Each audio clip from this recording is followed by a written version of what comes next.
Okay, we are broadcasting to all the ships at sea, so we may as well get started. Madam Clerk, a few preliminaries. Don't forget to turn off your gadgets, which I'm doing right now. Did you want to do roll? Yeah. Val.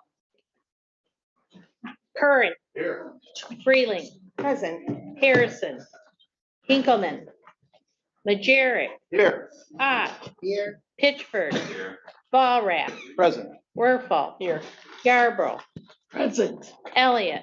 Here, Mr. Chair, you have 9 present, 3 absent. thank you. Ray is here. Oh, you have 10 present and 2 absent. Okay, that sounds about right. Last week's minutes, anyone want to move those? I'll make to approve. Second. Moved by Volrath, seconded by Majerick. Any discussion? Hearing none, all in favor signify by saying aye. Opposed, same sign. Minutes are approved. It says requisition review. Stephanie, I guess that's why you're here. Okay, And that is fun. right. So she's gonna be our person.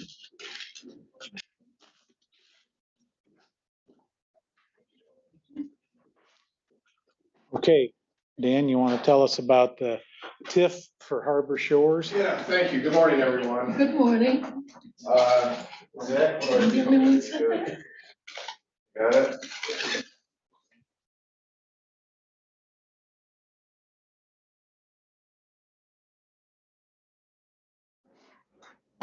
I'm here to talk to you today about a situation that has occurred with the tax increment financing plan for Harbor Shores that has inadvertently resulted in some of the revenue that should have gone to the developer being instead diverted and distributed to the taxing units. I know that sounds convoluted, and you're probably wondering, what is this guy talking about? Let me back up and give a very brief, maybe 1-2 minute explanation of what a tax increment financing plan is, and then I will give you a presentation of the situation that's emerged here, what our proposed solution for it is, and why it's going to require board action in the future to fix this problem. So briefly, for newer commissioners that may not have seen a tax increment financing plan before, it's very simple. We're just talking about a situation where a property has limited value and limited tax revenue generated by that property, and then a developer comes in, invests money, develops the property. The value of the property increases, and as a result, the taxes that are generated on that property increase as well. Normally, those taxes would be distributed to all of the units that levy, schools, the county, the city, state of Michigan, and so forth. But under a TIF plan, those new taxes are collected, pooled together, and then sent off or remitted to an entity that's eligible to receive them, in this case, a brownfield authority. Brownfield authority will then take those pooled taxes and use those to repay certain costs that a developer incurred in redeveloping the property. So it helps offset those previously incurred costs over time. That's all a TIF plan is. It's just capturing the new taxes and using those new taxes for a limited period of time to repay costs associated with the development, okay? And in the case of Harbor Shores, we had a TIF plan that was originally valued at, I think we estimated $60-some million originally, and we're approaching levels like that now. Normally, what happened here is that certain properties that should have been eligible for capture were not included in that plan over time. When splits and combinations occurred and you had new tax IDs and so forth, those new parcels that were created were excluded from that capture without anyone really noticing it first. And as a result, instead of the new taxes being captured, they were distributed to the taxing units. And we got to figure out a way to make up for that shortfall, okay? Typically, it's happened once before that in my experience on a brownfield plan for the Lowe's brownfield plan down in Niles Township. Normally, you just say, okay, no big deal, we'll keep capturing for a period of time to make up for the shortfall.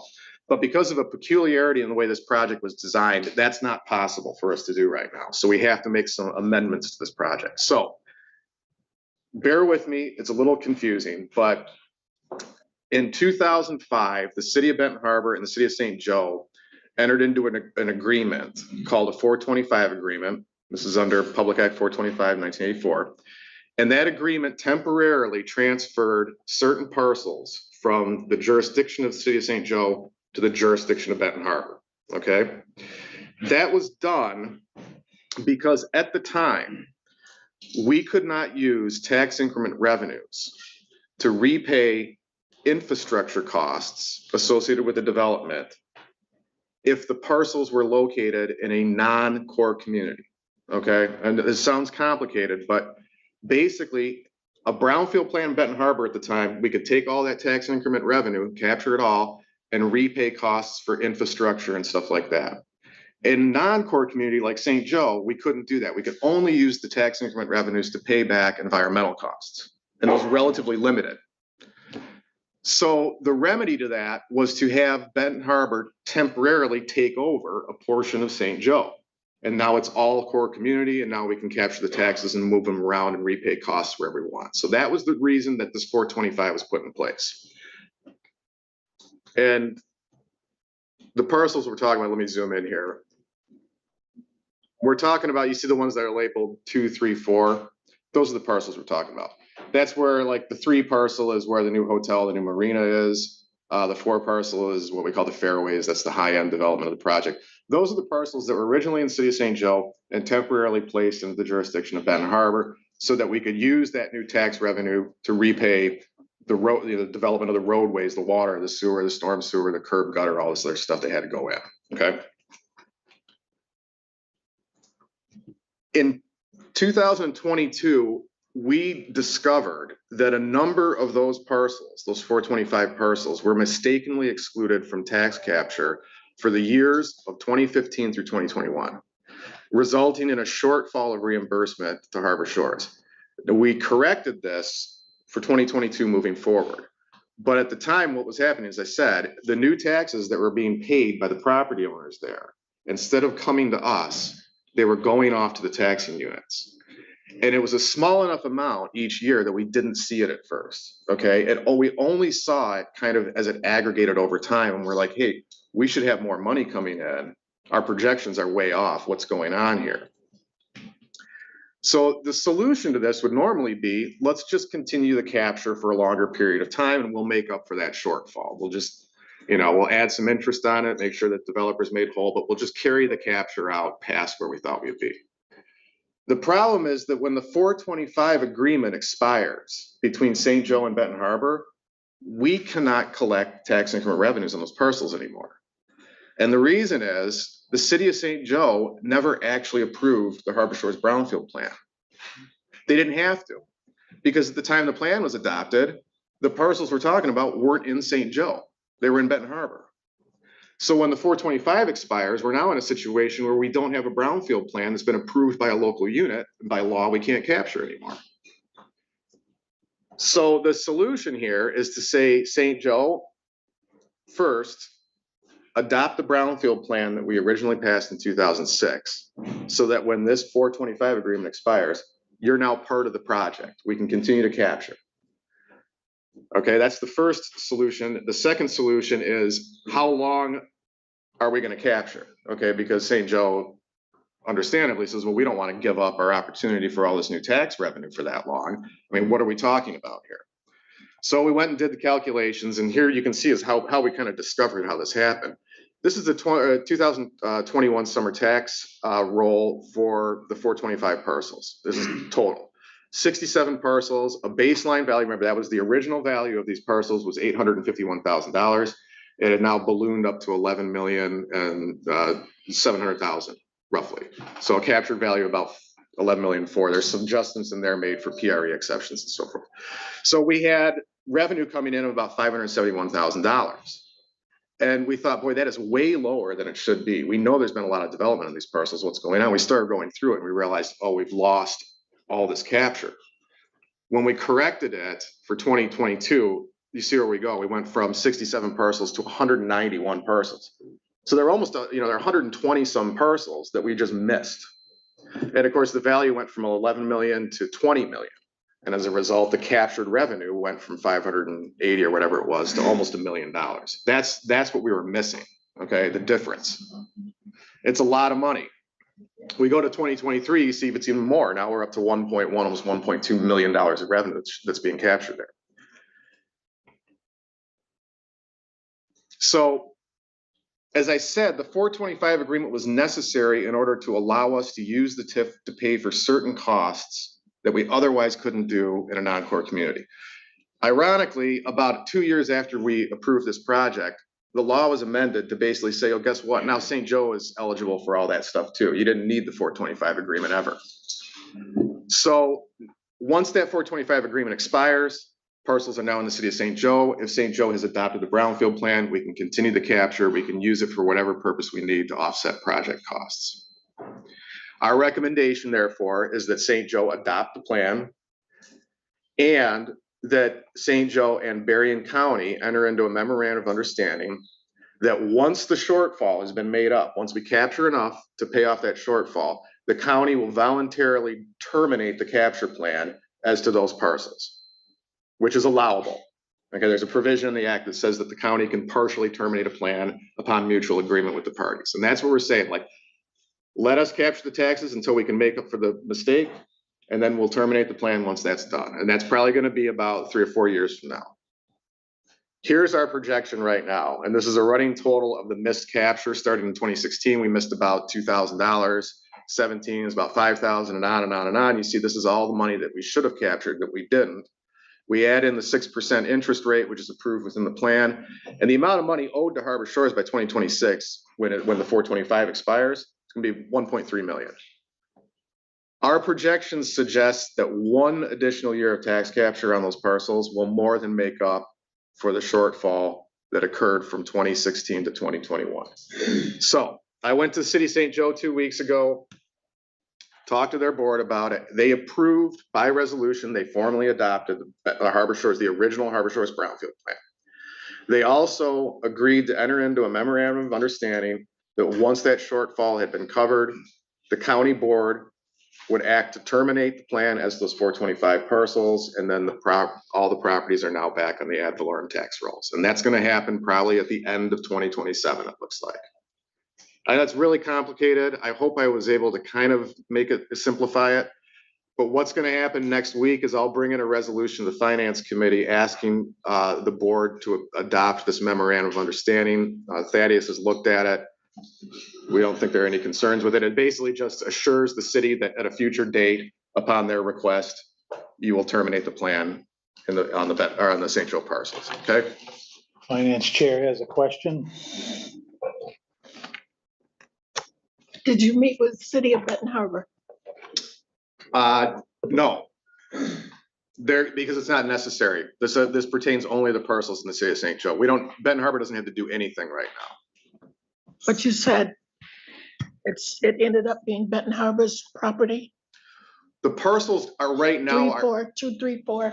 Yeah, right now the parcels are in Benton Harbor and they're being taxed by Benton Harbor, okay? When that agreement expires, the parcels then go back to St. Joe and they're now taxed by St. Joe. Benton Harbor no longer taxes them at that point. Because I always knew that it was this 425 was for 25 years. Is that so? I think it was 20 years, but yeah. Yeah, Yeah. and we're in that, aren't we?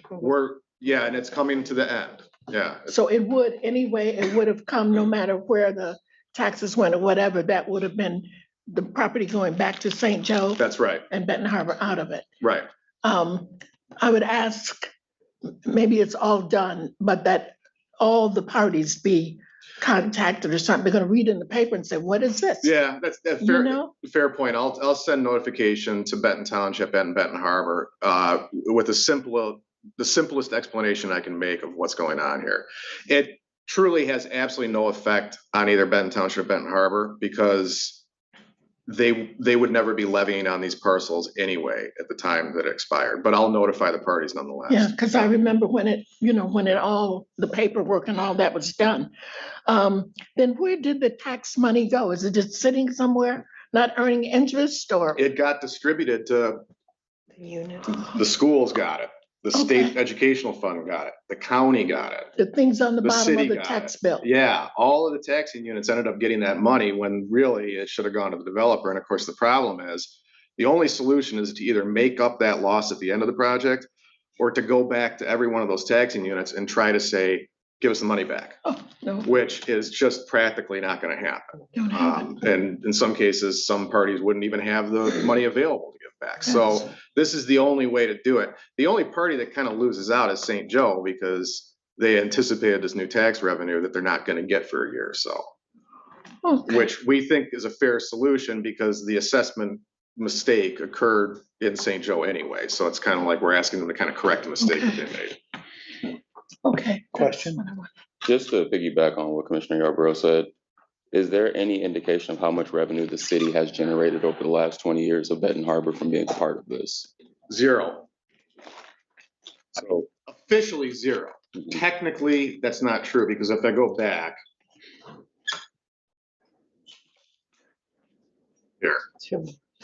You see these numbers, these miscaptured numbers? 2,600, 4,900, 44,000. Yeah. A portion of that includes Benton Harbor city tax levy. Okay, so this is the money that was distributed when it shouldn't have been. So you could factor out there and see how much the city of Benton Harbor collected that otherwise really should have gone to the Brownfield Authority. Okay, Yep. so there's been a marginal benefit, but it's very marginal. So what was just for history's sake, what was the benefit of Benton Harbor entering into this 425 agreement in 2005? In order to make the project work. That's Okay, right. So there's no budget implementation for the city of Benton Harbor for this. not for these parcels, but remember that they also, It's a Benton Harbor kindness. also has a large section on its own that's in the On its own. project. Yeah, so once the debt is paid off, it'll be a little bit longer for Benton Harbor, but once the debt is paid off, all that new revenue comes to them. And that would include, Commissioner, that would include like the new apartment buildings, part of the North American headquarters. I mean, there's a lot of development that's occurred that'll come back onto their tax rolls when this is done. It was a kindness. I said, I don't know who was on commission then, but it was a kindness. That's what it was. They needed that. Any other comments? Okay, I hope I didn't confuse everyone, but I appreciate your time We're good. here. Thanks. Okay, public comments. Looking out among the assembled multitudes, anyone have anything to say? Thanks, Joe. They know what they're listening. All right, other business. Anybody have any? One thing, Alex, would you go to PHS today? Oh, wait, Chokwe is here, so you've got two. Okay, never mind. I was thinking you were gone. Okay, so stay put. I'll rotate around, and if you need me to vote on anything, I can join you. So, Where's Bob, Dr. Bob Harrison? Did Um, he get away? well, he didn't go to Israel. All the flights, all the flights are canceled, He but would have run Saturday. well, rumor has it that he has crossed the border into Canada. So, Just for fun. I mean, he's on vacation. well, one would hope. So, yeah, but might be in Toronto. There's another rumor to that effect. So, anyway, anybody have anything? You have anything else? Just related to the board resolution. We did find the one error. Members of the board, your B resolution relates to opposition to the state's wind and solar siting. So Michael gets the gold star on the day. He found an error under the now therefore be it resolved, the Berrien County Board of Commissioners opposes the preemption of local control in solar, wind, siting and zoning. That should say solar and wind. So the question to the board is, I've fixed that typo. I can collect new signatures, or we can just run with this original and just ask Alex if he's willing to sign it. It's the cost of one sheet of paper. So we can use the original is and just accept the Scrivener's error, or I can bring you all a fresh copy. Well, if you make a little, what do they call those things where you put a word in? It looks like an arrowhead. Yeah. I don't know what it's technically called, but if you do that, you could just print and then nobody'd have to re-sign. Well, you could still sign it. It hasn't been adopted. Correct. Oh, Bob, yeah. that's- Yep. So is everybody okay with just fixing it neatly? Okay, so I'm gonna pass this to Alex, and If Ezra were here, he would be calling it a Scrivener's error. Yes. So, that's it, sir. okay. All right. Well, we are done with this meeting a little early. So if you want to get on with committees early, feel free, or take a break. Mr. Chair, one thing, hey, Jim, to Jim and to finance, so admin and finance, just be alerted. Under Sheriff's gonna come and talk with you all about opening bids on jail medical. And it's one of these that it hits two different parent committees. So Chuck is here, he'll walk you through what our options are. But I'm going to be asking at least a couple of board members consider sitting on an interview process So start giving some thought to, do you have time? If you're going to sit down on the interview process, we ask that you be at all of the interviews. So it could be a little bit time consuming, but it's one of these that it's worth taking the time. So Jim, Chuck's gonna come see you and then maybe he'll come see you for finance. Okay, we're adjourned till 10:30.